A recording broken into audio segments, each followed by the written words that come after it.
Good evening to all of you. Very, very warm-hearted welcome to our Metaforum and LIAS group. I'm Hilde Heynen. I am co-chairing the Metaforum group on new living arrangements for the boomer generation, together with Mieke Deschodt, whom you will hear later today. And we are currently hosting international fellows here with our group. We have had several very intensive working sessions already. And we are happy to share some of the collected wisdom in our group with you. The fact that we have international fellows means that the work group of Metaforum upgrades to a LIAS work group. So LIAS is the Leuven Institute of Advanced Studies, but for most of you these institutional arrangements will not be that relevant, I guess. Anyhow, as one of the international fellows and one of the main actors in our discussions that we are having internally, I can introduce to you Rose Gilroy as the main speaker of tonight. She is Professor of Aging, Planning and Policy in the School of Architectural Planning and Landscape in Newcastle University. And she is also the Director of Future Homes Alliance, CIC, which means that she is not only an academic researcher, but that she also brings the results of her academic work into everyday life, into the field, into participatory and co-creative action researches with a bunch of people, especially, of course, older adults who are looking for new living arrangements. And I'm very happy that she answered positively, accepted our invitation, that she is part of our group, and that she will be sharing her insights about housing for the boomer generation, about living the good life in old age with us, mainly based off experiences in the UK, which she is very, very familiar, and I think we can learn a lot, if not maybe in how to do things, at least in how to not do things, maybe, but I leave it to Rose to explain better. Thank you, Hilde. And good evening, ladies and gentlemen, and good evening to those people who are on live stream. This talk is about me, but it's also about you. We all of us, I think, want to live to a good age. But what exactly does that mean? And what's housing got to do with it? So I hope at the end of this evening, together we have had some deliberations on that issue. If I look around the room, I think most of us will come from countries where we have succeeded in adding years to life. Medical science, health and safety at work, better food standards, better environments have contributed to a normative expectation that we will live into our 9th decade or more. Unless we are poor, of course, because the poor die younger. So let's not be overly complacent about our achievements. But to be honest, my friends, adding years to life was the easy bit. The much bigger challenge is, how do we add life to years? If you're going to live to 86, will it be worth it, or are you just going to be doing time? As societies age, it surely becomes more apparent that the older age group is incredibly diverse. We are cross-cut by gender, sexuality, ethnicity, culture, faith, disability, family circumstances, caring responsibilities, wealth, social capital, class, and of course age. It is perfectly possible, particularly in a housing context, to be seen as an older person at the age of 55. Anybody here who is 55, feel free to be annoyed about that. You can spend half your life as an older person. That doesn't feel right, does it? But as societies have aged, We have, now I'm conscious, where am I going to stand? I'm not going to block your view. Right, I think I'll stand over here. We have come up with a basket of terms to talk about later life. So what I want to do is to dig into those. By the way, I never show this postcard to my students because they're going to spend an hour thinking, who's Van Morrison? So I'm expecting this to be a more enlightened audience. But I want to dig into these terms and think, when we talk about later life, do we actually know who we're talking about? One of the terms which has had most traction is the idea of the baby boomers. But who exactly are they? Are we talking about the first wave, front wave, born in about 46, 47? So they're about 77 years. So younger than the Rolling Stones and the remaining Beatles. There's something to think about. What about the middle boomers born in the 50s? Yes. John Lydon, who was known professionally as Johnny Rotten, singer of the British punk band The Sex Pistols, is 67. And the poor man has recently lost his wife to dementia. She was a little older. Or what about the last wave, born in about 63, so around 60 years? It seems to me we've created one term and we've stretched it over quite a lot of different kinds of people. What about the third age? This, in many ways, equates to the classic idea of the boomer. Somebody who was healthier, wealthier, partnered, up for a challenge, maybe starting a new business or traveling. This can look intensely middle class, and you think, okay.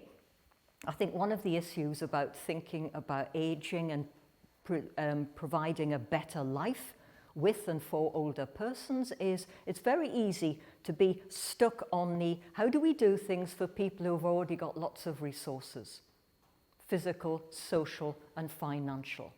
So what happens to other people? So I'll be thinking from time to time, reminding us that we need to think about some other people. But thanks to Peter Lanslett, we have also the term the fourth age, which he also calls decrepitude, but let's not call it that. The fourth age, I think, is the scary room of life. We put all the things which are frightening. Bereavement, loneliness, infirmity, incontinence, cognitive decline. Scary. Our late years needn't look like that. But, as we know, the future is unwritten and life is not for cowards. So it might. So how do you know when you're old? Is it about chronology? A few years ago, I sent a lovely birthday card to a friend. It was a little girl blowing out the candles on her cake. And it said, be any damned age you want, maths is overrated. And I absolutely loved that. I thought it was great. What about rites of passage? Things like retirement. So, I am drawing my state retirement pension in the UK, but I'm also working full-time, so am I a pensioner? Increasingly, people are in those blended sorts of situations. Or does it come down to when we start to become part of the fourth age, what my mother would have called feeling your age? Is that when old age starts? And what about all those people who say, don't talk to me about getting old, I'm forever young. And I can't begin to tell you how many billions of pounds, euros, dollars are spent in the beauty industry. What the singer-songwriter Joni Mitchell would have called vain promises on beauty jars. Now, is this all some silly Peter Pan syndrome? Though actually I'm a bit ambivalent on this. To deny aging is to deny life, because life is about change.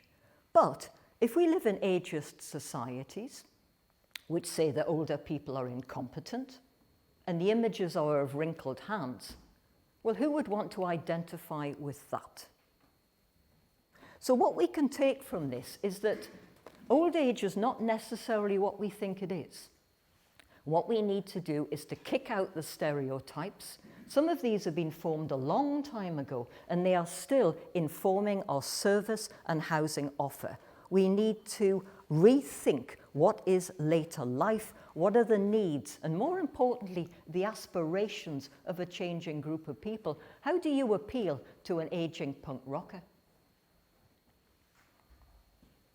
If we want something a bit more scientific, we could look at the work of Joseph Coughlin. Coughlin is the founder and director of Age Lab at Massachusetts Institute of Technology. And he says, when you're in your mid-60s, you've got about 8,000 days to live. So 21, 22 years. And it falls sort of into 4 blocks. The first he calls the honeymoon phase, which really equates to our third age classic boomer. The second is the big decision. So in the first, you might be still working part-time, but in the second, you've put those things behind you. You might be thinking about making changes to your home. You might be thinking about a lifestyle move. In the hour before this talk happened, this is because of LinkedIn, I got it, would you like to join our network, which is about, we can make your retirement dreams of retiring to the sun a reality. And you think, yeah, you could go and be a snowbird. This is what some people want. So a time to move or think ahead. But of course, those kinds of dreams are, again, only for people who've got the resource. The third phase, Coughlin talks about navigating longevity. This is when health concerns might loom rather larger in your life. So you might be thinking about, where am I living in terms of the style of housing? Is it going to support you? But you might also think about locality. What is in your locality? It doesn't matter how ardent a motorist you are. Time tends to turn people into pedestrians. So you've got to think about what is within an easier strike distance of where I'm living. Or you might want to move into housing which has got a little more support. And finally, this is when it's just you. So you might need help with everyday activity. This might be someone coming into your home, or like this gentleman, some care setting. And here he is, still keeping up appearances of a collar and tie, but needing someone to tie that tie for him. I really like this framework. On the one hand, we need to remind ourselves that life doesn't happen to tum-ti-tum-ti-tum in that nice linear way. It just happens. You could have a disabling stroke and lose your partner to cancer early on in your retirement and be catapulted into the solo journey. But what it reminds us is that these 8,000 days are a time of change. So one size doesn't fit all. A choice that you made early on doesn't necessarily fit your needs and aspirations as you get older. And in this context section of my talk, let's just pause and think about, what is health? Health is not determined in a consulting room with your doctor. That's about sickness. Health is about the individual's relationship with the economic, social, cultural, and physical context in which they live, which, in more plain speaking, means, can you make positive choices in the everyday? And many years ago, I came up with this framework. This was actually when I was working on women's issues. And I would put it to you that this kind of framework serves us throughout our life. So what we need is a supportive home and neighbourhood, and I'll be digging much more into that in a moment. But we need sources of support. If you're raising young children, that might be your creche, but it might be your faith community, it might be a sister who lives 5 minutes away. It's whatever you say it is your source of support. It's about the ability to achieve financial competence, which for somebody of working age is, can you earn a decent living? And for somebody who's retired, it is, can you live with dignity? Do your shops and services provide what you need at a cost that you can afford? The importance of pleasure and play in our lives. The first Sunday I was here, I came to the concert in Hollands College, and I met a lady who said that when she became a widow, she moved into the centre and she was enjoying the cultural offer provided by the university. And finally, and certainly not last, the ability to have a say. Now this takes me to Henri Lefebvre and the idea of the right to the city. So the right to the city isn't just your right to physically occupy that space. It's also that there are mechanisms by which you might shape that place and what goes on in it. So for you to have a voice, other people need to be listening, and there needs to be some transactional relationship between you. But it seems to me that as we get older and maybe our life world starts to shrink, then maybe we need to find more of these things within our home and neighbourhood. So you still need to find enjoyment, sources of support, which could be in your home, it could be people coming in, it could be assistive technology, it could be better design. Making ends meet, you need to be able to find your everyday life within perhaps a smaller distance. But you still want to be a choice-making person. Whatever happens here, particularly in your home, you want to be the person who says yes or no. And thinking about the organisation of space and place takes us to perhaps a much better known model, which is the World Health Organization's 8-petaled flower. Now this was developed in 2007 across 33 countries across the globe, where older persons, their carers and organizations that worked with and for them got into conversation about what would be the elements of an age-friendly city. Now, I think I should just explain, what is age-friendly? It can be a place which allows you to age successfully. Actually, I don't like that word successful because it also suggests you can fail, which is a very harsh judgment, I think, to put on a fellow creature. But I think it's about living well in the city. All of you in this room are residents of Leuven, some of you temporary because you are students. But there is only one Leuven. It needs to work for the older person, the person raising children and their children, students, everybody. There is only one place. It needs to meet the needs of a whole lot of people.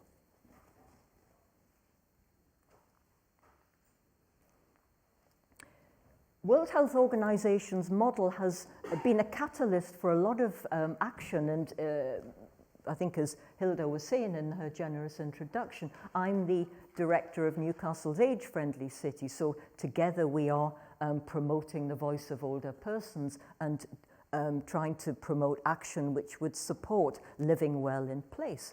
But really, the model exists at too high a level for placemakers to get a hold of and make something of. So let's come down a level and see what models we have. I really like this. This is Architecture and Design Scotland's town centre living, a caring place. Now, for those who are unfamiliar with Scotland, I'm just filling a little bit. Scotland is not an independent nation, and the rights and wrongs of it being so is a debate for another evening. But it is autonomous in many matters, which includes planning and its legal system. So while England has the National Planning Policy Framework, Scotland has the Scottish Place Standard. ADS took that and fused it with the Scottish Government's political commitment to put well-being at the heart of all policy making.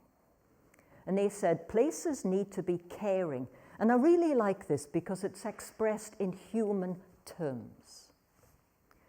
So you want a sense of support from people, a sense of purpose, that there's stuff to do, which is meaningful. You're not just filling in your time. A sense of worth, that you feel valued. And I would put it to you that many people probably die prematurely because they don't have a sense of purpose or a sense of worth. What am I getting up for? Who cares if I'm alive or dead? And finally, a sense of place, that there are familiar surroundings. It's a place to come home to. And I must apologise, this is much too detailed and too small to be of value really to you. But what they have said is, to achieve this, what we need is a mix of 4 things. A green infrastructure, a transport and digital infrastructure, a housing infrastructure which is intergenerational, so everybody has decent housing, and finally, a community infrastructure. So it's action on all of those fronts, which together will make a caring place. But there are other models. This has considerable traction across the globe, and that's the idea of the 15 or the 20-minute neighbourhood. The number of minutes really is immaterial.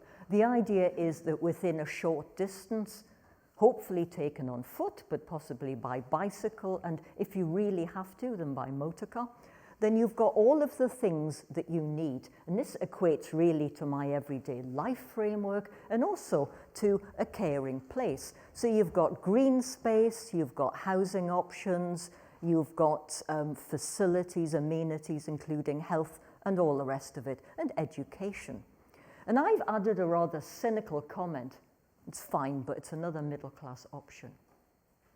When I think about my city of Newcastle, there are a few naturally occurring 15-minute neighbourhoods. They are middle-class areas.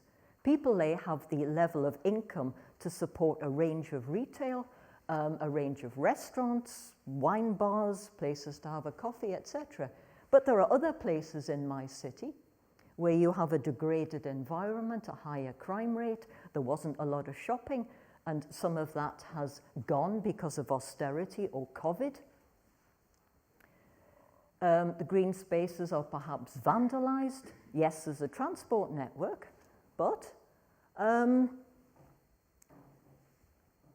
so what about aging in place? There's another global idea that's in traction. And in some countries, you have to age in place because you've got to do it. It is the law. If you're aging in something like that, well, hey, fabulous, aren't you blessed? But if you're aging in a poor neighbourhood, what's that like? What's so marvellous about that? And all of us, to be frank, have had some experience, whether we are older people or not, because during lockdown, we all lived in small places and we got to evaluate the quality of our home and the quality of our neighbourhood. To what extent was it working for us and to what extent was it not? So we got a little window into the experience of aging in place. For some people, aging in place includes the home in which they're living. And this can be an intensely emotional experience. This is Vera Bolter's little poem.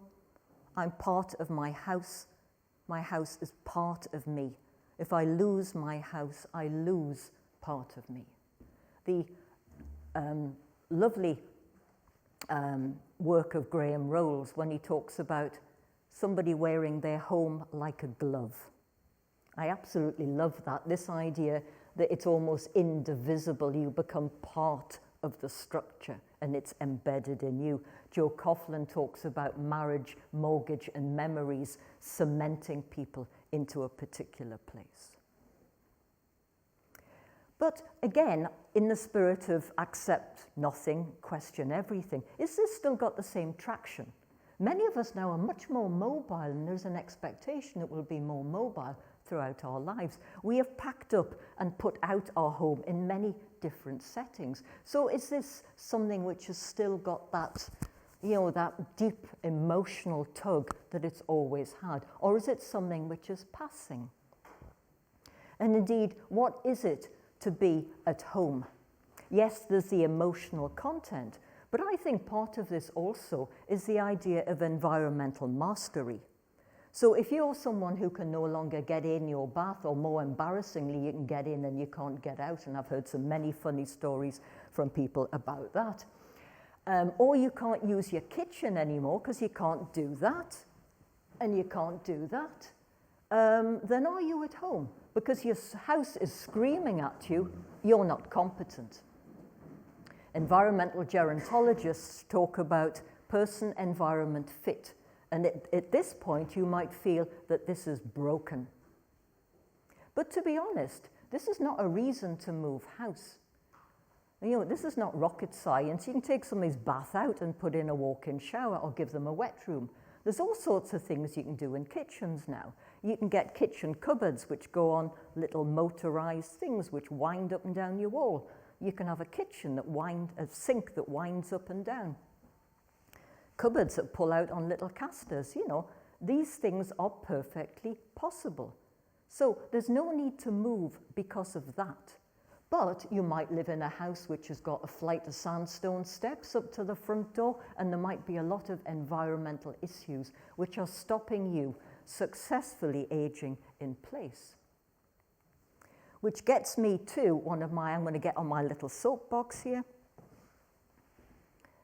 Why can't we just build better housing? In Britain, we are obsessed with home ownership. It is a bit like Orwell, you know, 2 legs bad, 4 legs good. Owner occupation is everything, and everybody is on, you know, let's try and be homeowners. My students are in despair because they don't think they'll ever achieve that. So we talk about this as a ladder. The big struggle is getting your foot on that first rung. Ooh, yes. And then you're climbing up the ladder. So you start off as a young professional in an apartment, and then you couple up and maybe have children. And so in Britain, you need a house because you must have a garden for your children. So you're having a terraced house, and then maybe you work up to a semi-detached, maybe up to a detached, and then maybe to something with a better address and a bigger garden, and all of this until you get to the point where you think, you know, I can't face decorating 5 bedrooms. Do we really need all of this? Which doesn't mean that you're going to downsize, but it might mean that you want to right size. So you don't necessarily want a lot less space, but you might want it differently configured. But Bhimendra Jha, he's the chief executive of Tata Steel, who's a man you don't expect perhaps to hear very often on housing. This is his foreword to the Agile Aging Alliance report, Neighbourhoods of the Future, from 2019. And he said, look, let's stop thinking about this. Let's have a new paradigm, a new way of thinking. Instead of moving up and down this ladder, and every time you have a life change, you think, oh, I better move house, or extend this, or whatever. Why can't we think about housing as morphing? So we can flex it around our growing family and flex it around our aging needs. So why can't we do that? And that's my call. Why can't we do that? You know, and there's a cynical response because of the dominance of the private builders who want us to move because they make more money out of us. But that's a very cynical comment, Rose, in spite of it being the truth. So let's think, what does the housing landscape look like? This is from the HAPPY, Housing Our Aging Population Panel for Innovation report, 2009. This was a group of people in the UK. There were some older persons in it, but there were also architects, developers, and a range of policymakers. It was a real cross-section of stakeholders. Visited in Britain and in continental Europe a range of examples which had been pointed out as better practice. So they came up with this mosaic. So on the one hand, in the grey, you've got general needs housing, housing that be lived in by everybody. And of course, you've got adapted housing. So people have made some change. You've got lifetime homes, which is really what Bhimendra Jha was promoting there, housing that changes around you. You've also got wheelchair accessible housing and housing which is wheelchair adaptable. At the far end, in the orange, you've got a hospice and a hospital for your final days. And in the dark blue on the far side of the screen, you've got residential homes, nursing care, and dementia care. So one of the things I was surprised at when I came to Belgium is this bit in the blue doesn't seem to exist here. People go from that to the blue. And you think, ooh, in the UK, there's lots of different things going on there. So what I want to do is to have a think about some of this. What does it look like? What does it offer? At the lightest side, this is what you might call housing with support. There is what you might call concierge plus. And I give you an example from my own experience. Many thousands of years ago, before I went into academia, I worked for my municipality. And I used to write briefs for architects for retirement housing, or as we called it, sheltered housing. Now, isn't that a patronizing term? As somebody said to me, what are we being sheltered from? Is it life? And you think, oh, that's a very good point. Yes, fabulous. Let's not use those patronizing terms. We got to a time, we were building retirement housing, and we got to a time when there wasn't any money. Government hasn't necessarily been terribly in favour of social housing landlords increasing their stock. So what we did is we thought, right, what are the elements of retirement housing? Can we unpick them and put them in housing that's already there? So you think, right, you've got secure door access, you've got level accommodation, you've got good levels of heating and insulation, you've got a presence of a caretaker. Think, right, fabulous.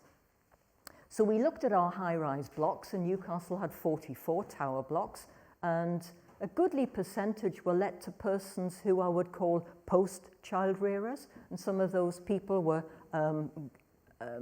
getting much older. What we did was we looked at those, and in blocks which were built on stilts, we built around the stilts, and we created a sitting room and a tea kitchen. The caretaker role, and you think, this is very gendered and essentialist, and you think, yes, it is, absolutely. The caretaker was usually a man, so it became a husband and wife team. One was looking after the building, and the wife, naturally, was looking after the more care and support. We also put in emergency call alarm. In another block, which was not stilts, when two apartments became vacant next to each other, we knocked them through and made a sitting room and a community resource in the middle of the block. So it was possible to be more imaginative and, of course, also more sustainable. You're not building afresh.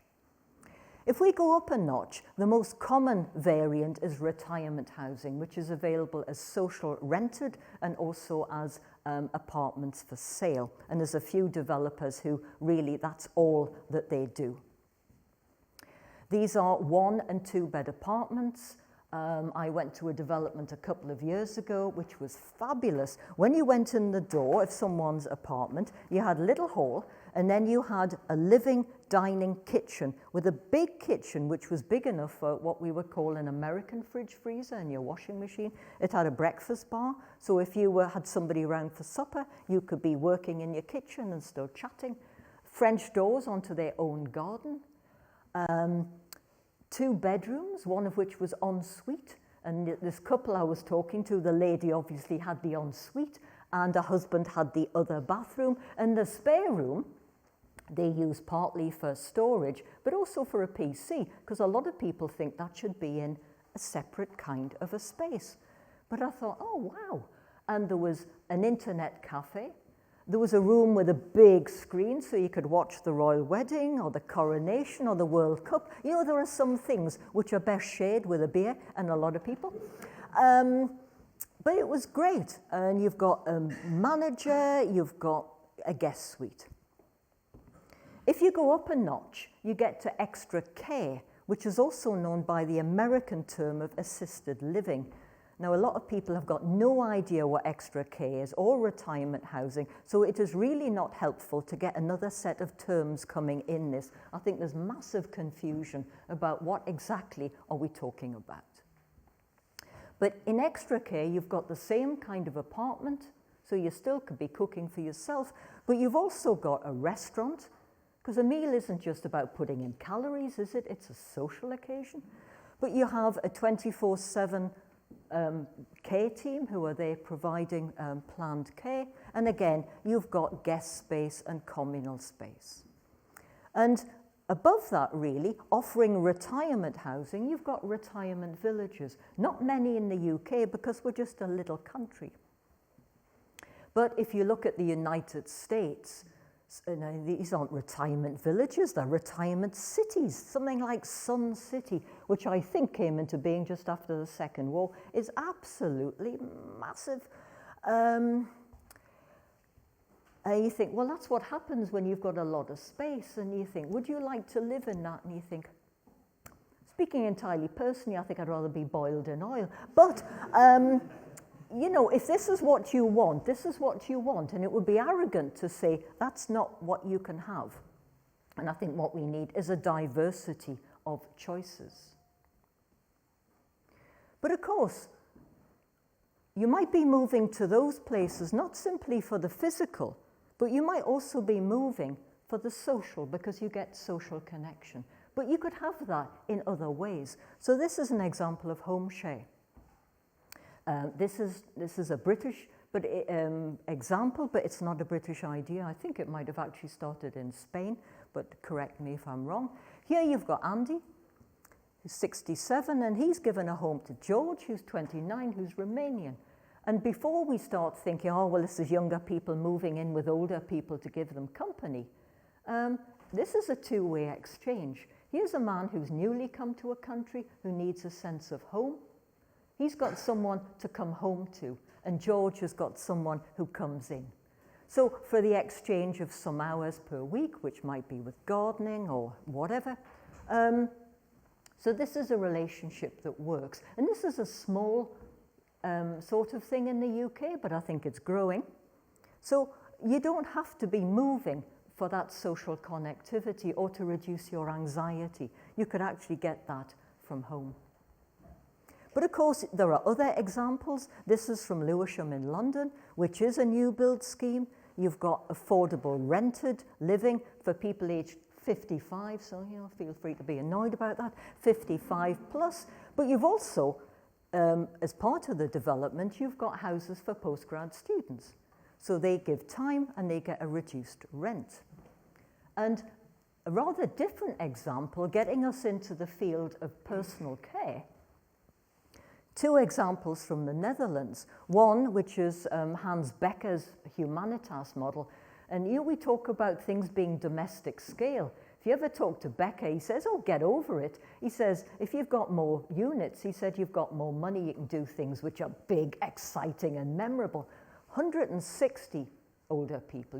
This is big scale. But students and others in there as part of the community. Another Dutch development, which is a dementia village, but also younger people. And a Danish example of older and younger people together. I like this because, you might want to live in an age-segregated environment. And again, it would be arrogant to say, well, you can't have that. If that's what you want, fine. But personally, I think it is much healthier to be living intergenerationally. And I can be quite cynical about this and say, what we shouldn't be doing is creating older people's ghettos, because I just think it's not the way to live. It's not the way a society looks. So I'm coming to the close now, but this is me again being cynical. Can I recommend these two texts to you? One is The 100-Year Life from Linda Grattan and Andrew Scott from the London Business School. This is a very readable book, and it talks about, if you live to 100, you've got to pattern your life differently.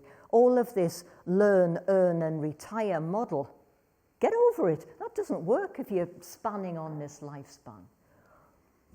And then you've got Joe Coughlin's Longevity Economy, where he's saying, look, business, you're missing chances here because you've got the whole wrong idea of what aging looks like. So we talk about this being a time of opportunity and expansion, but our housing looks like same old, same old. What we need is to get a hold of the idea of changing age and to be offering other things. Because it could look like this. This is Caroline Dove's book for RIBA, where she has commentary and photographs of multi-generational and collaborative and co-housing developments, both in the UK and in continental Europe. And this is Marmalade Lane. This is a co-housing development, which is for sale, and it's in Cambridge.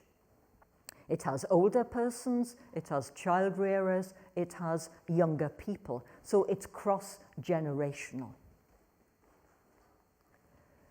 This is co-housing. So people may be familiar with it, but for those who are not, it's the idea that you've got your own private space, but you've also got spaces that you share with other people. And what you share depends on you as a community. So on the left here, I really like this scheme. This is a former embroidery factory in Switzerland, which was converted, and you can see they've used the height of rooms, and they've used some of the struts to grow vines and all sorts here, so really exploiting the structure. Their shared facilities are a large meeting room, which doubles as a dining room, and you've got a kitchen and a gym. So that's what these people wanted. But on the far side is a co-housing development in Tokyo, again, which is multi-generational. And in the middle, this is from Denmark. This is where co-housing exists as separate dwellings, and you've got a common house. So if you had a multi-generational common house, you might want a kid's space. You might want a teenager space to avoid all those conversations like, you call that music? You can go and pretend you're Jimi Hendrix in a totally soundproofed space in here. Or you might have shared workspace if that's what you want, but it's for you to be in charge. Now, I really like co-housing because I think it speaks to the spirit of the boomers, whoever we think they are. It's about being looked out for, not looked after. But I think also it's about a sense of place, a sense of purpose, a sense of value, all of the things that we thought were important. And I think what we need to do, and this is, I think aging is what you might call a feminist issue, isn't it? It is both personal and political. It is something which is happening on a societal and a global level, but it's also, it's about me and it's about you. How are we going to age well? And realizing the role of place that might play in this. So, my takeaway points.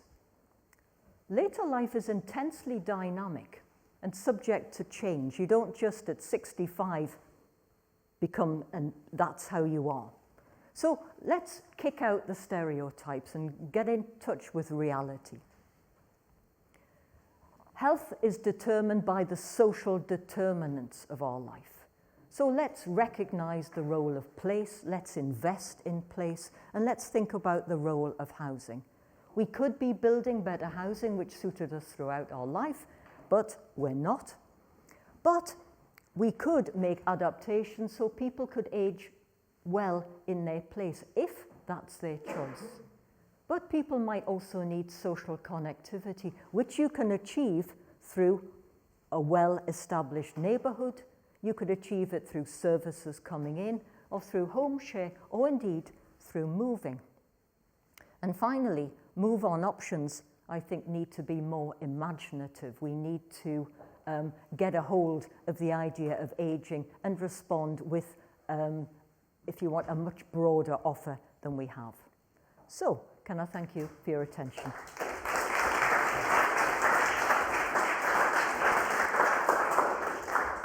Much that this was really great, and we got a very, very helpful overview, I think, of different possibilities and of different ways of thinking, and of, well, the points to take away, I think, are really very much worth considering.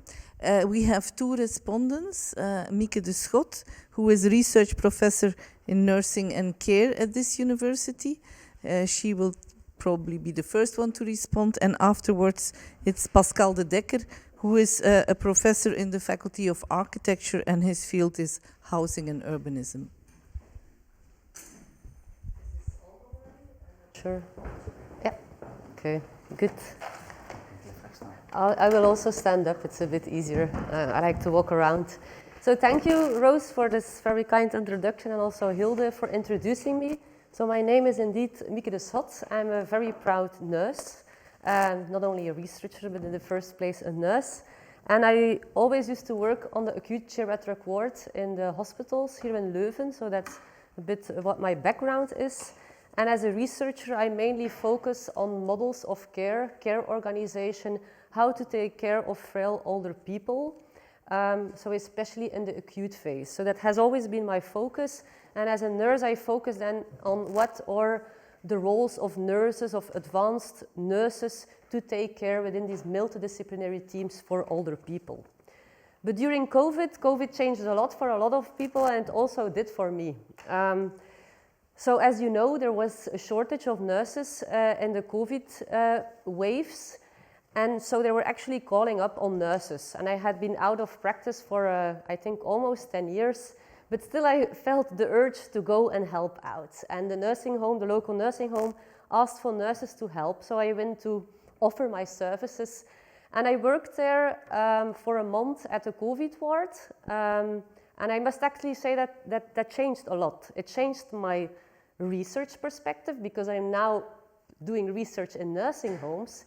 But it also, more importantly, changed my view on how we look at nursing homes. And I had already some experiences in nursing homes from before, but I never thought about it like I did in the COVID times, because when I went there, so there was still the time when we made cohort wards, where we actually moved all the older people around, putting all the people with COVID together on one ward. And so they actually were moved away from their room, but their room was their house. And it was not until then that I actually realized that, because of what they told me. And the image that I still had from my first day, I remember, because the wards were like separated for the clean part and then the infectious part, is that in the nursing homes, they had made a wall with all the furniture of the older people. Because the furniture was taken away from the rooms, and actually to make a wall, because there was no equipment, everyone was inventing. And for me, that was an eye-opener. Like, this is people's homes. And when I was going in the rooms, that's what people told me. Where is my furniture? Where are my clothes? Where is my room? When can I go back? And I was there as a nurse to take care of IVs, wounds, palliative care, because people were dying. There was a lot of mortality in the first weeks. I negotiated with Professor Tournois, discussing wounds and medical care. I remember to say, what should we do with these people and what should we take care of? But that were not the questions that the older people were asking. It was not about care. It was about living in all its aspects. So that's why I would like to add that, and nursing home is only a very small part of aging and living well, but it is. And I wanted to take this opportunity as well, because there is a lot of negative image in the media about nursing homes, that there's a lot of good things going on there. And that's also what I saw. And that's often an eye-opener when you go there. First, some facts that I would like to highlight, and maybe first a question. Does anyone has an idea what the percentage is of people 75 and older living in a nursing home?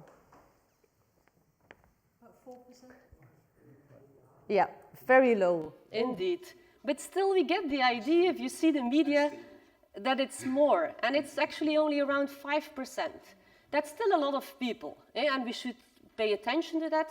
But, and I think that's what is very important, going back to Rose, her talk, is, yes, there's a lot of other things that we need to think about. And yes, there is also that aspect of nursing homes. What is also a fact is that nursing homes have changed over time. About a decade ago, nursing homes were actually kind of intergenerational, and for some people it was a choice to go there. Now it isn't anymore. You need to be dependent to have an entry ticket. So indeed, the group has become more homogeneous, and that adds to that negative image that we often have of frailty and dependency. So the average stay is now around 2 years in the nursing home. So that's not long.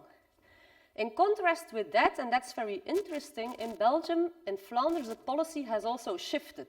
So in 2019, we have a nursing home decree, which actually states, and that it's very important, that the 3 functions of a nursing home are, and now it's going to sound very weird in English, living, and care.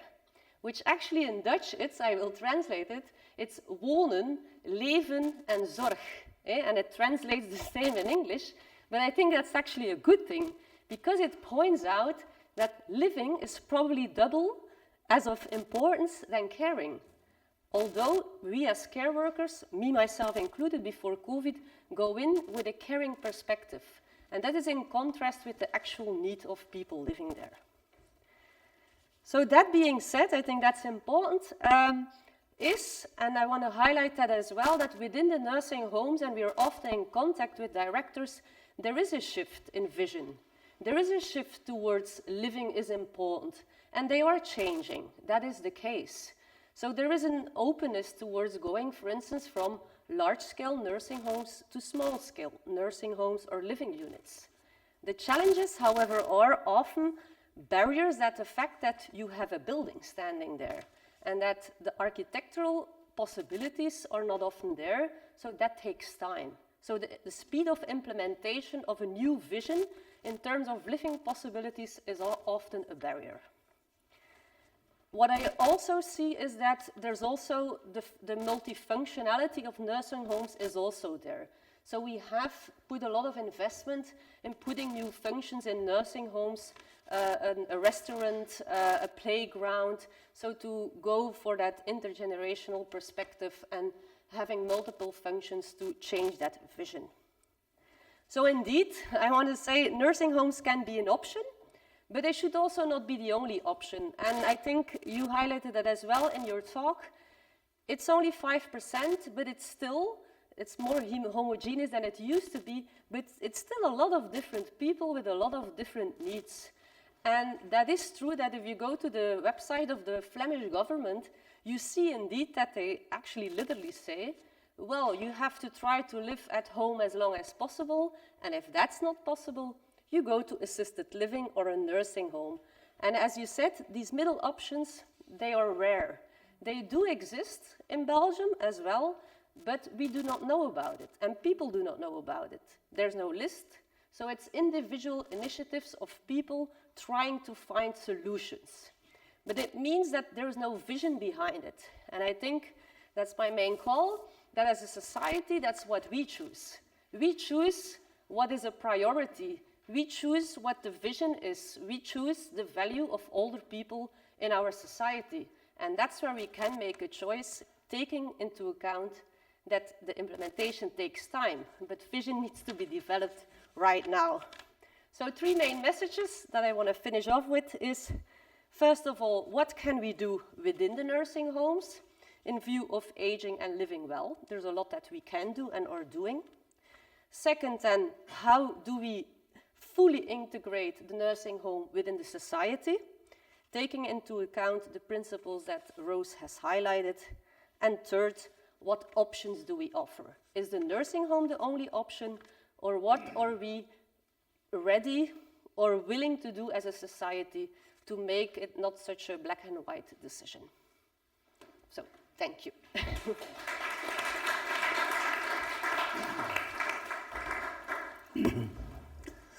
Okay, I'm Pascal De Decker. I'm a sociologist and an urban planner. And let's say the last 7 or 8 years, for different governments, we did research on the issue of housing and spatial planning and aging. It was always policy-oriented research. What was important is that we talked to altogether to 199, to not have 200, 119 people between 60 years of age and 90 years of age, but especially what's important, what's interesting, we did that in different spatial settings. So we talked to people in poor city neighborhoods, in suburban areas, and in rural areas. We start, of course, as as said, we start from the idea that older people should live as long as possible in their home. That's the policy. And basically, very soon we came to we found that aging in place is that was just, okay, you stay in your home, but what that place should be was not really a matter of interest. It was an abstract thing. So there was really, if you look at the policies, especially the policies from the Minister of Welfare, there is not a lot about the quality and the adaptability of the house. That's absent. And what's very absent is the role of the immediate environment of a house. If you age in a rural area, that's much different than if you age in a more compact environment. And we started in rural areas. And let's say another policy instrument of that, a thing a concept that's very often referred to is the circles of care. You start with yourself, and then your family, and then the environment. And if you just look at that, it's wrong or false in all its aspects. It's assumed that people die healthy because they start from being a circle. That's you. Then there is your partner. 40% of the people older than 60 are living alone, so there is no partner. Then you go to your children. The children do not live near to their parents anymore, as it was in the past. Very often, even people who live in rural areas, their children were working in Qatar or something like that. So people are everywhere. They are not around anymore, and that's very different according to the work in the environment. And then you have the environment that has two features. Physically, how is it designed? Is it safe? Can we walk? Can we drive? Can we do that? And that's really a disaster in this country. And then the social environment, are there people around who can help you? If you need care, but also to be socially active. And a lot of respondents in the rural areas say there is nothing here anymore. There's no shop, and that's what actually the case. In more than 400 villages in Flanders, there is nothing anymore. There is no shops, no social activity, no medics, no paramedics, nothing anymore in already more than 400. That's documented. Basically, the same accounts for the suburban areas.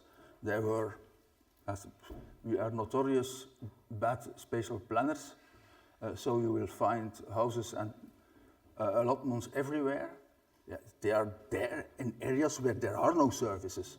So we are in a situation at this moment that a large majority of the elderly and the people who will age from now on, since that generation went into left the cities and we live in sprawl, is now becoming aging in a context where there are no services.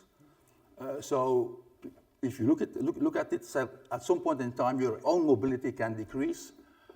What are the houses and the environments wherein you live? The conclusion at this moment is very, very, very negative. Also because of our spatial planning.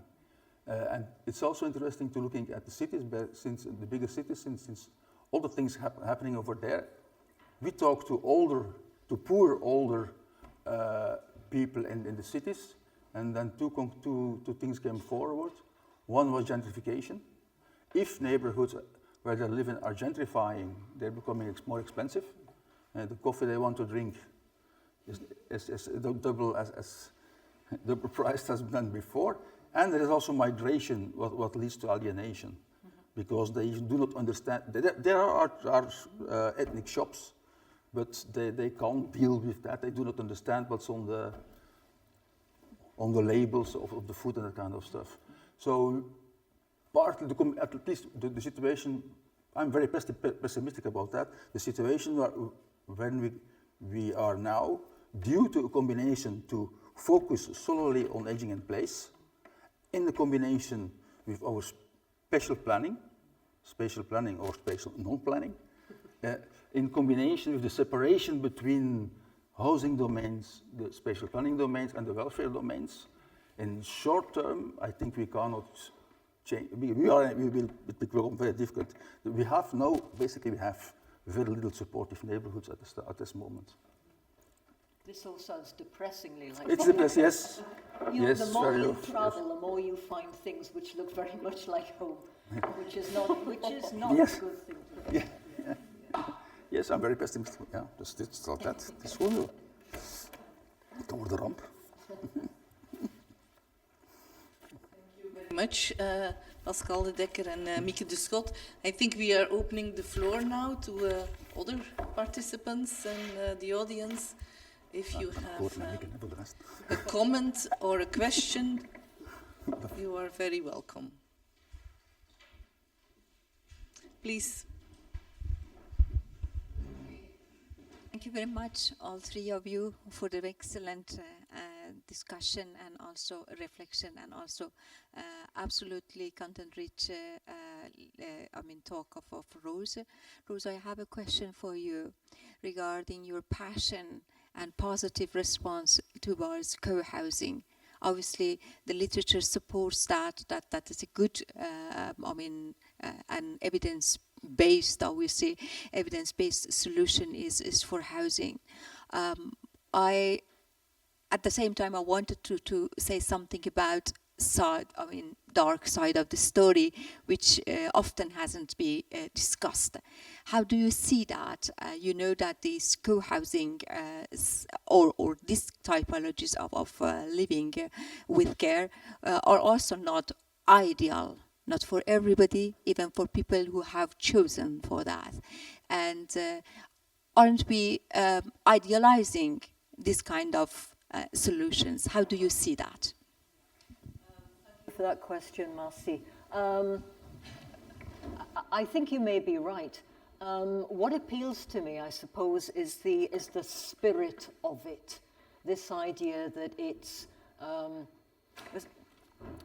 think in the UK, but I suspect this is a universal. Most people dread being a situation where they will be looked after, and perhaps, you know, this idea about moving into residential care or nursing care for some people is a, you know, please no, not that.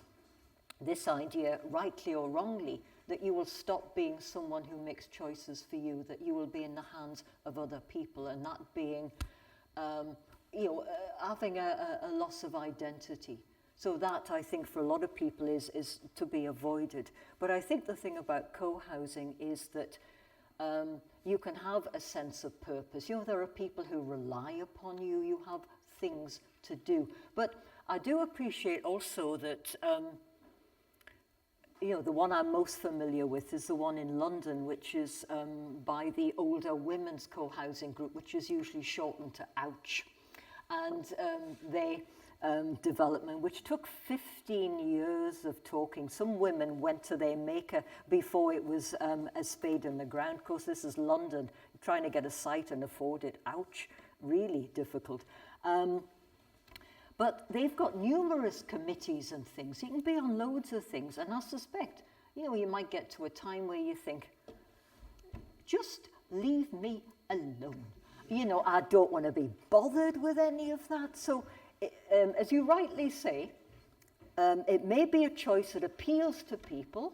It doesn't appeal to everybody. Some people might think, oh my goodness me, no, that's just not what I want. There's too much, perhaps, living with other people and not enough separation. It's interesting about housing cultures. We talk in the UK about the Englishman's home as his castle, and you think, is that still valid as an idea? Or is it in fact changing? Are we more prepared to be sharing persons than we were? I think we need to keep revisiting these ideas we have about ourselves.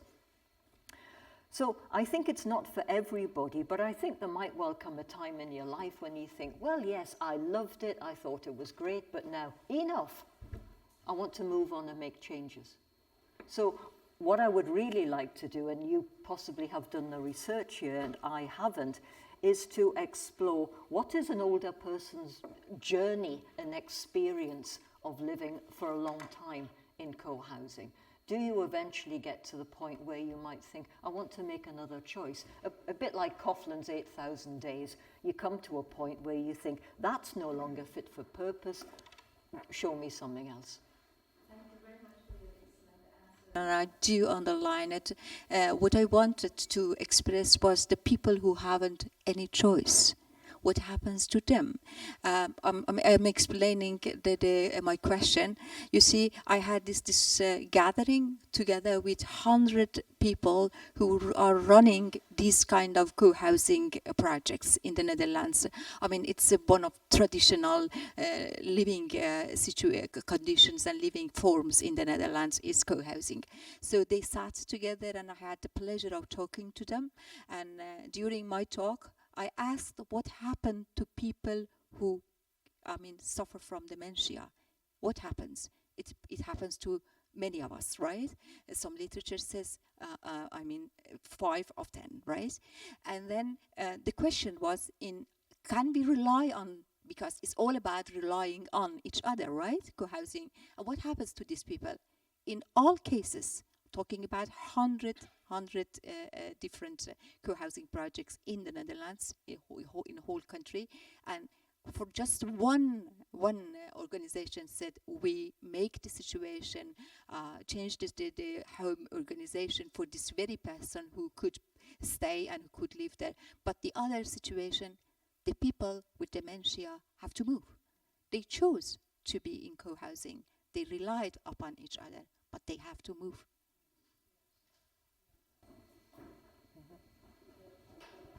Maybe also commenting on that, I think for every living option, there's cons that we can come up with. There's always an argument why we should not invest in certain housing or caring options. But I think that's also the clue, and that's a bit, we need them all, because there is no older person, because there's just different people with individual needs and individual preferences. And I think if it fits a certain segment of the society, that we should invest, because we will need different options if we want to, value our choice of liberty, of freedom, of choice. Then you need choices, because if there's only one option, there's no choice. And I think that's, I'm more a positive thinker, maybe because I still have more time to believe that a changed vision will have an effect.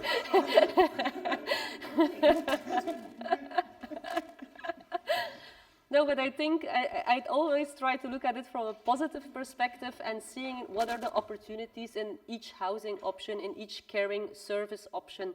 And I think then, there's always an argument to not do it, but it's also, where can it help to what part of society? I completely agree with that. And I came by a cheap train. So. Question, I think, Rose, in the beginning you also spoke about these different factors that really make alive home and neighborhood sources of support, making ends meet, and then having a say enjoyment, but making ends meet. I think it's also part of our social reality that there is a kind of care model that says if people cannot pay for themselves, their income is not high enough to pay for a nursing home, there are solutions. But all the other options might be options for people who have enough money to make a choice like that. First, we need to develop it, there need to be a vision and so on. We are also in Belgium not there yet. But imagine that there are more options and more choices, then still the issue of affordability comes up. So how do you also have good examples of where these different options also come at an affordable price, or is that more difficult and more rare? I think just thinking about making ends meet and your point about gentrification, if your neighbour is gentrified, you could end up with shops which sell expensive little nonsense, none of which you want, and as you say, a very expensive cup of coffee.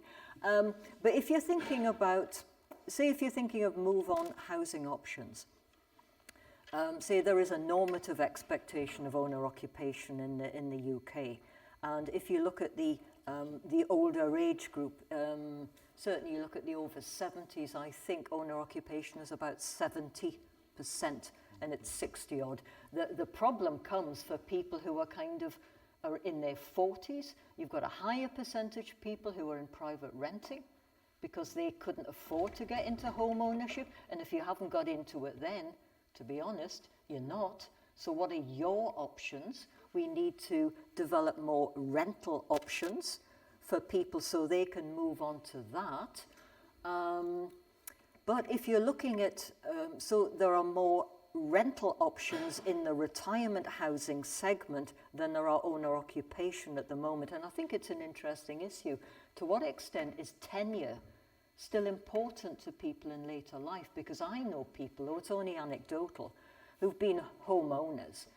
I can think of one woman who lived in a very large 3-story house, and she was only in her early 60s, and she said, oh, I've spent my whole life wondering about the cost of repairing the roof and all the rest of it. She said, I think I'll leave this for somebody else. So she moved into a rental option because she was just tired of being responsible for a large decaying Victorian house.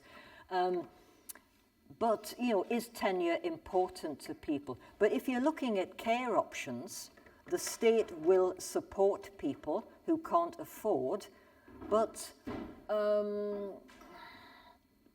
there's also issues about quality. I mean, I don't know if people know this, but, well, care is expensive, isn't it? Because it depends on the resource of people. So if you're in a care home in the UK, you're probably looking at more than £3,000 a month. For nursing care, more than 4,000. Dementia care could be £5,000 or £6,000. And you think, ow. So if you had to live 3 years in that, whoa, you've got to hope your money lasts. Because if it doesn't, then the state will not support you in something which is, if you want, top end. It would support you in something which was more modest. So taking your point about people being upset at the loss of their room, you might be moved from a care home where you have a relationship with the staff, relationship with other residents, and this is your home, and you get moved to something else, and you have to begin again with a new set of people, because that's how it works. It's about the money. It's not about the person. Even on top of that, if there are 70% homeowners in the UK, what about the 30% non-homeowners? Yeah. Do they have options? Well, if you are living in rental housing and therefore you've got no collateral to put on the table, then you are looking at rental options. To be honest, it doesn't matter which sector you look at. If you're looking at retirement housing, there probably isn't enough to go around. And what the developers of retirement housing say, it's because people don't know about it. And I take the point about that. I think there's not a lot of information. And as I was saying in my talk, there's a lot of confusion about, so what is it, and what's extra care, what's assisted living, what does it actually mean? And I think there's considerable confusion. It's very hard to make choices if you don't know what this all means. But that's one part of it. But I think,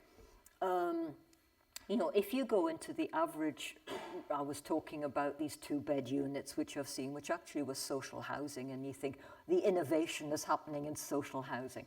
If you look at the average apartment in retirement housing, you're looking at something which is quite small. And you can be looking at bathrooms where you think, I have seen showers where the tray has been set this far off the ground, and you think, oh, really? That makes no sense whatsoever. That's just bad building. But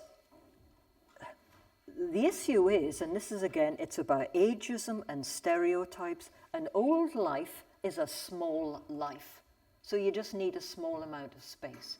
But actually, it gets driven the other way. You give people a little amount of space, and you then drive down what they are able to do in that space. So if you wanted to have your friends round for supper every Tuesday the way you did, well, fabulous, but where are they going to sit?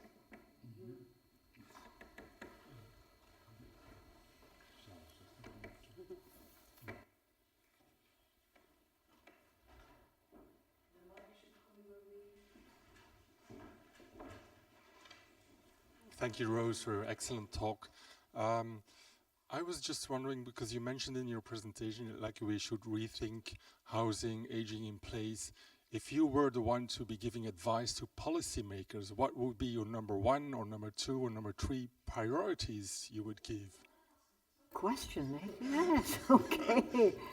No, I was thinking, Yeah. it is about individual housing, adaptability, Yeah. but it's also about communities. And like if I think about the city of Leuven, for example, how would we want to see the city evolving over the next 20 years? Very pragmatically, should we redesign neighborhoods? Should we build flexibility into now we have all these apartment blocks that are rising with the 1 or 2 bedroom apartments. How would you see that in like 20 years from now? I suspect you need to do all of those things, but it needs somebody, doesn't it, to have the political will, and it takes other people to put the investment in, and that's one of the issues, and it's the big issue in Britain because housing is marketised. You know, if you want things done, you're relying on the market.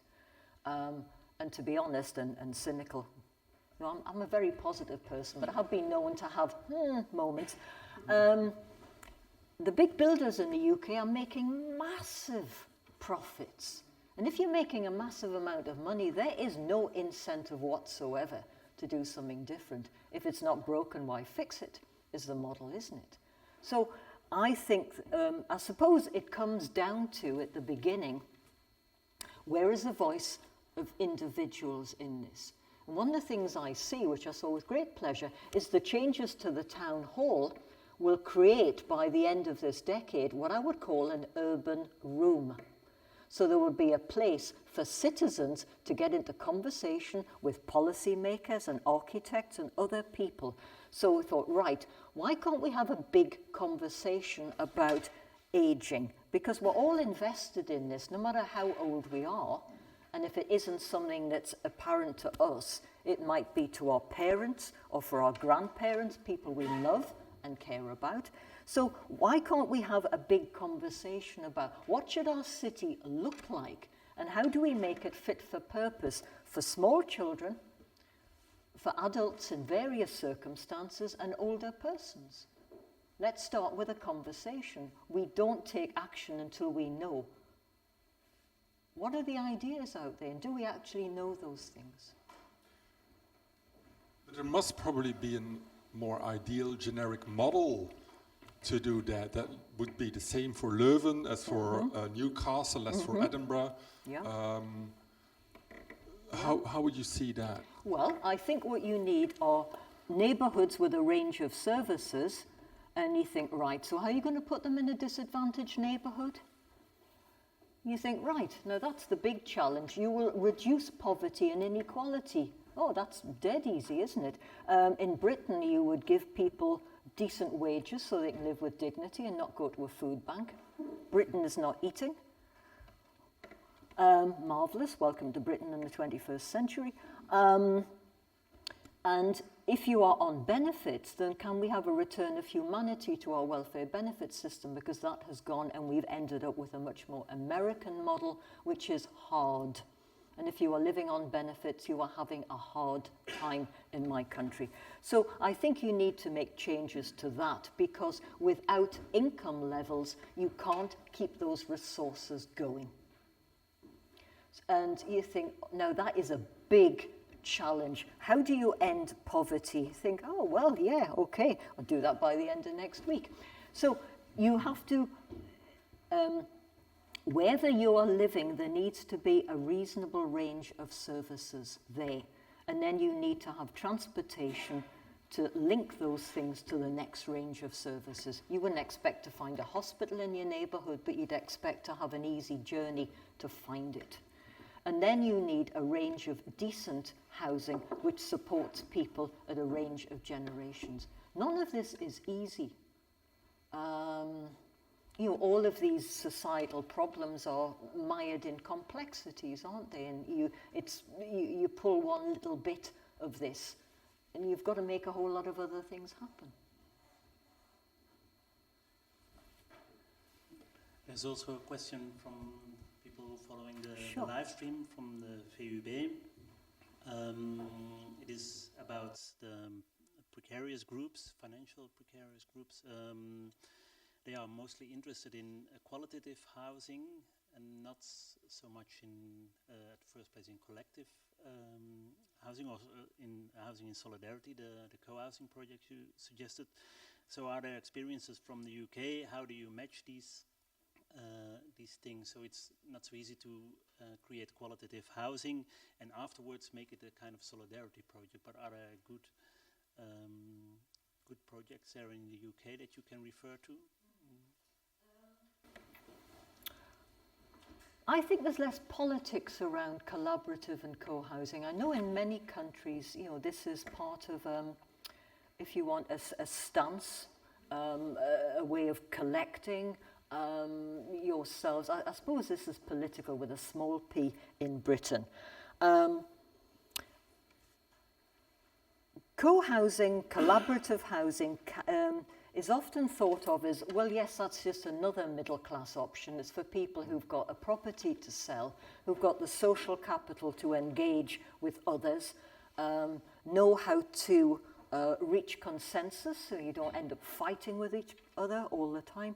And you can get through this, you know, what is, to be frank, can be a long and involved process from the idea to actually, you know, unpacking your boxes in your place. And I think there is some truth in that. But nevertheless, there are examples in the UK of more what you call mixed tenure models. So there are opportunities for people who are in rental housing, who've got nothing to put on the table. I'm not sure there are, actually, when you look at Denmark, you think there is a country which has quite a lot of co-housing, and as far as I recall, is very much committed to the idea that this is part of an affordable rented option. It is not associated with home ownership. So there is a different mindset to this, that it's grown up out of, if you want, a stronger welfare state, and if you want a commitment to sharing and you know, joint living, if you want. So I think if we want to look at good examples, I suspect we need to look at the Danes. But of course,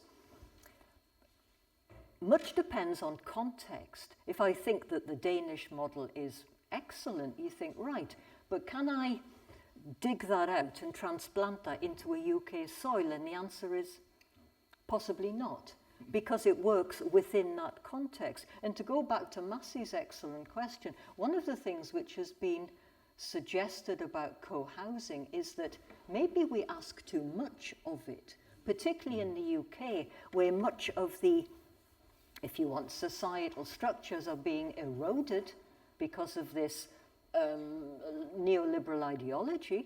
So many of the things which were neighbourhood support have been eradicated. So you then put all of that emphasis on this particular development, and that's got to support you in all sorts of ways. Whereas in many continental European countries, and doubtless in other countries too, that is partly shared by the neighbourhood resource and the broader offer of society.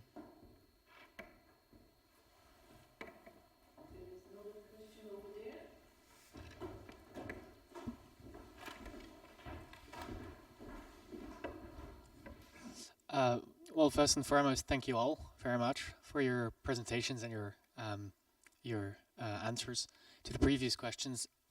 I was wondering for a second whether I was going to pose my question, but it kind of relates to this last bit. And it's about what in Flanders we call zorgzame buurten, caring neighborhoods. And it comes from also a kind of personal thing as a young person right now. there's a lot of emphasis being placed on caring neighborhoods. So the idea that indeed the neighborhood will take up a responsibility regarding informal caregiving and so on. However, as research by Pascal and stuff has shown many times over, what a neighborhood is a very complex thing. In a lot of our suburban or urban developments, can you even talk about neighborhoods? Recently in the newspaper we had a case in Brussels in one of these high-rise towers that's hosted by one of the OCMW, or CEPAS, depending on how you call it, social welfare structures, where there was a person who had died a year ago and no alarm bells had gone ringing. So, you know, these cases also exist in urban centers which are supposed to be looked at. From research that I myself am conducting, there's also this thing of in neighborhoods where there's younger generations, so this intergenerational thing, which is also a thing that you yourself have said I'm a fan of, which I would agree with, but there's also again this question of younger people moving into a neighborhood, not necessarily gentrifying it, but taking over houses from previous older tenants, and they have no connection to the neighborhood because their relationships are few and far between, or maybe even abroad. These people go to work, both of them in the morning, and they only come back late at night and have no attempt to connect to the wider neighborhood. So I guess my question, to not be completely pessimistic, is to rather ask for perhaps also some pointers. How can we as younger generations, and how can we create structures or supports or kind of a community building on a wider scale that actually happens instead of a lot of almost romanticized ideals of what a neighborhood used to be and probably never actually was?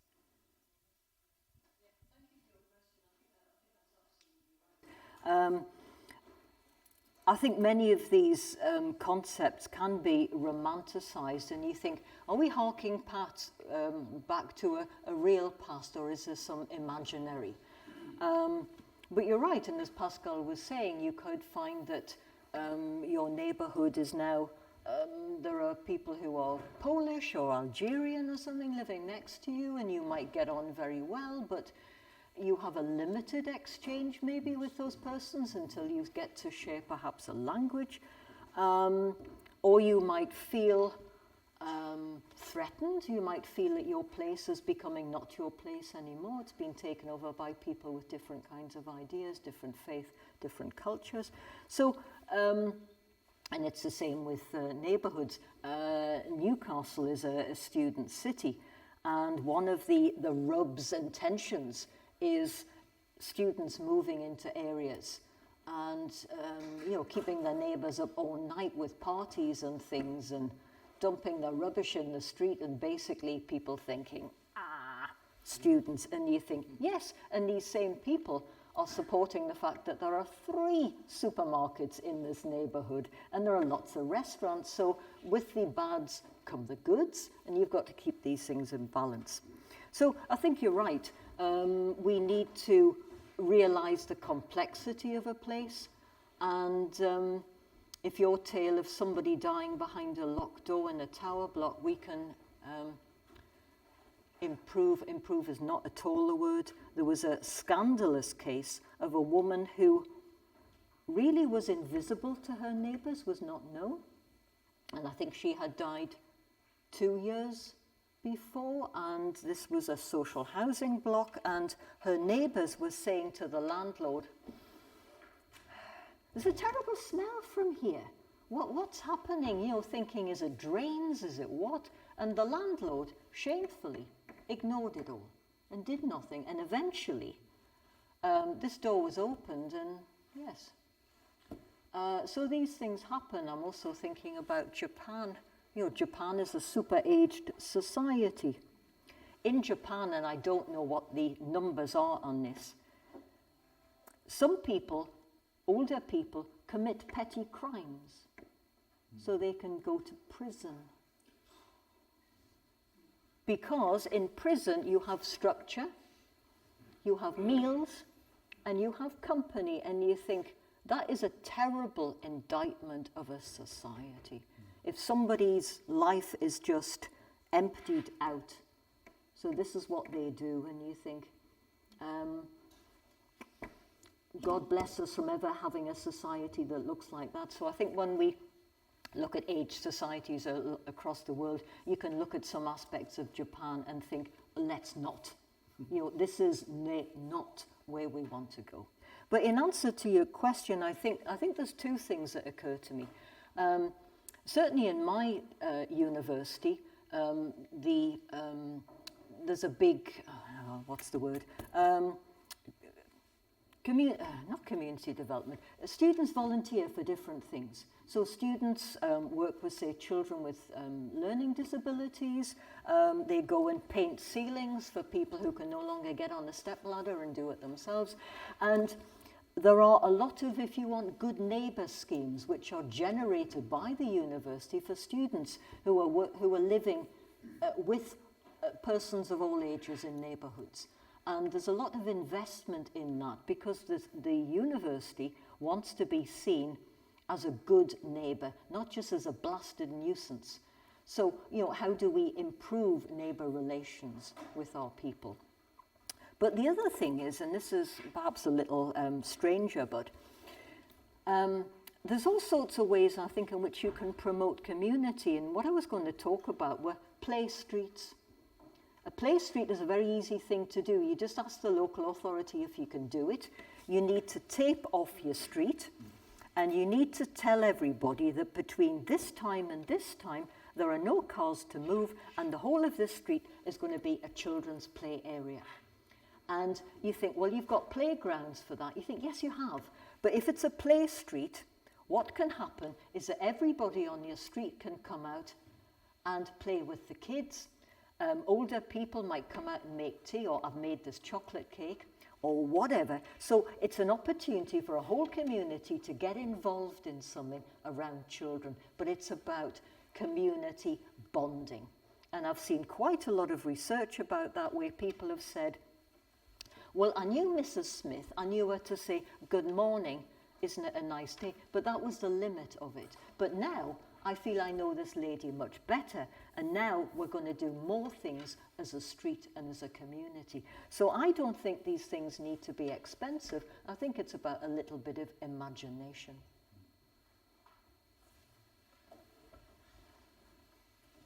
There's still urgent questions?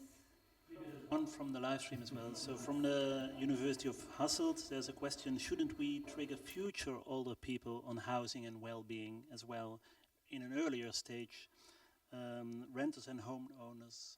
The question is again, if you have experiences in this respect. So if we shouldn't trigger future older people, young people now on housing and well-being, and how can we do that? You got ideas on that? Yes.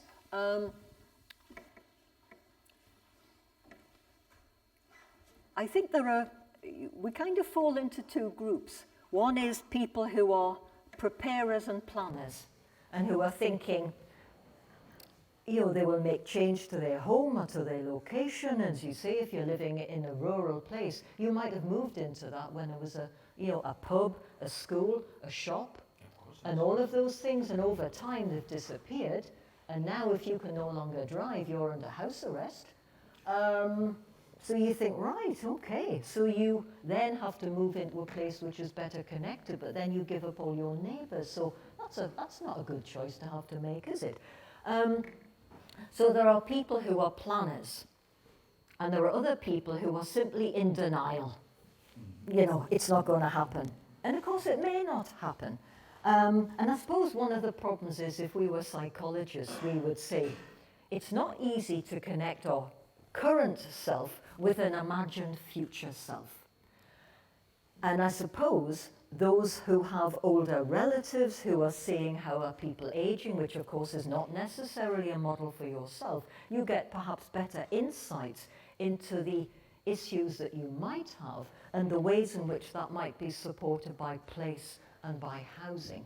But I think as a society, we need to do a lot more thinking about aging, because as I said, this is about me and it's about you. We are all wanting to be in control.